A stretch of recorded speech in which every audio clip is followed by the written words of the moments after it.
Pues primero que todo quiero agradecer especialmente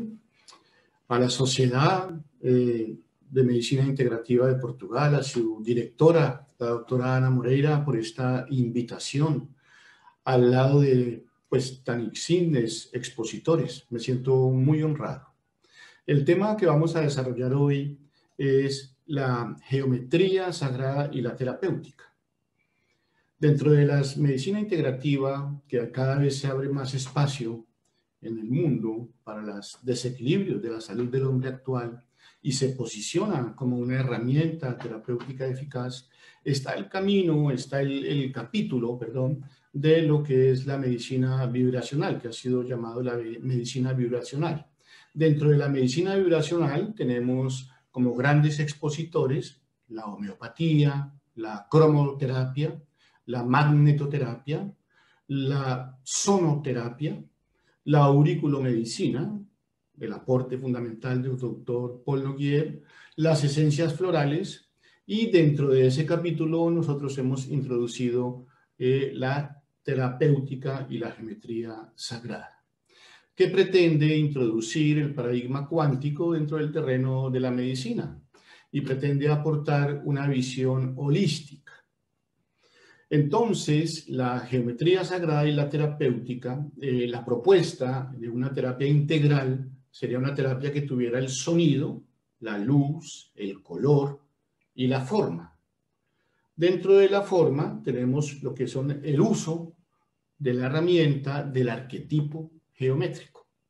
Utilizamos la geometría con sus progresiones, con sus secuencias, con sus proporciones, sus medidas, en la utilización del lenguaje, digamos, terapéutico en el seno del cuerpo. Así como exponemos un color, un sonido, es una frecuencia que interactúa con el campo energético vital. Más específicamente, digamos que el fenómeno que ocurre es a nivel atómico, electrónico, a nivel de los tejidos, de las células, y lo que ocurre por efecto, digamos, de la resonancia ciclotrónica y la precesión de los electrones, se crea una cascada sónica, lo que crea cascadas atómicas, moleculares, de las células, de los tejidos, de los órganos y de los sistemas. Básicamente lo que hemos encontrado a través de más de 15 años trabajando con el arquetipo geométrico, en sus efectos, como pueden ver en esta tabla, básicamente es la inducción de la parasimpaticotonía, que es prácticamente una condición fundamental para cualquier terapia. Si no existe un estado de parasimpaticotonía, es imposible interactuar con la información en el seno del campo energético vital. El primer efecto contundente del arquetipo geométrico en la terapia es la parasimpaticotonía. Produce disminución de la tensión arterial, disminución del consumo de oxígeno, coherencia del cerebro y el corazón, produce también estados de autosimilaridad en el corazón, estados de relajación profunda, estados de levedad, e inclusive hemos observado que también ocurren estados acrecentados de conciencia, un sincronismo temporofrontal, es decir, que sus efectos son muy generales y muy diversos. Hemos tenido oportunidad de medir estos efectos, inclusive hay tecnología, hoy en día hay tecnologías que la superan, pero cuando empezamos con esto tuvimos la oportunidad de medir con el Heart Toner, un aparato propuesto por Dan Winter, donde se mide simultáneamente el electroencefalograma, el electrocardiograma, y se ve cuando entran en fase y en coherencia. Se miden estados meditativos, estados inclusivos, estados de autosimilaridad, es decir, una distorsión del espacio-tiempo, que son bióticos y que inducen la inmunidad, digamos, inducen un incremento en la inmunidad,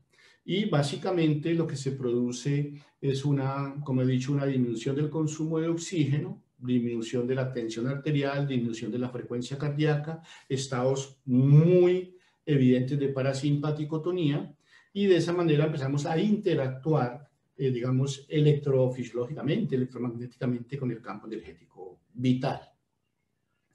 Entonces, una vez propuesto esta terapia integral, que es el sonido, la luz, el color y la forma, hemos trabajado en esos tres aspectos, pero esta charla básicamente la queremos enfocar en el arquetipo geométrico. en la geometría sagrada y la terapia, que consiste en la utilización de los arquetipos proporcionados en el seno del cuerpo para interactuar electromagnéticamente. Es bien conocido para la ciencia hoy en día que el microcosmos es un reflejo del macrocosmos. Antiguamente se decía muy sabiamente que como es arriba es abajo. Y la segunda frase, como es adentro es afuera.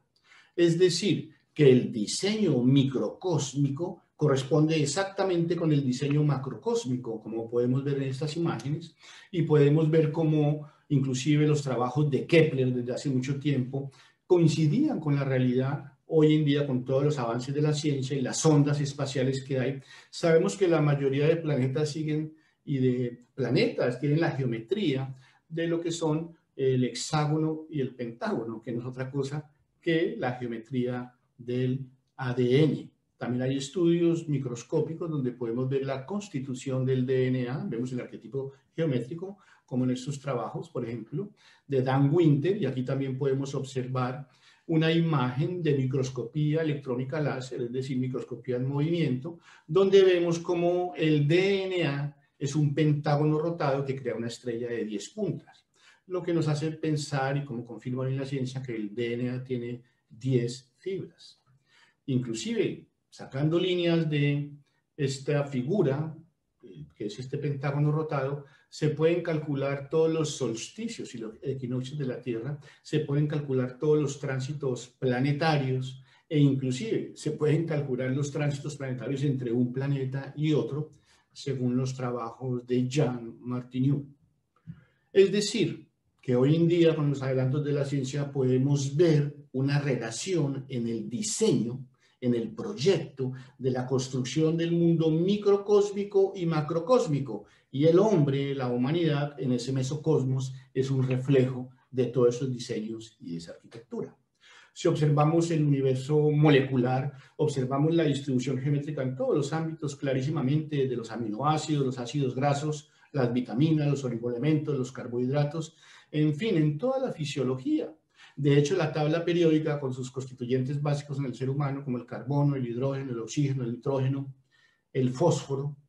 5 casualmente, el 5 y el 10 tienen que ver con la evolución del hombre, encontramos también el arquetipo, y como la tabla periódica son arquetipos poligonales, que también son toroides que tienen cierto diseño y cierta geometría. Para la ciencia hoy en día es claro que no es tan importante el número de electrones, sino cómo se disponen los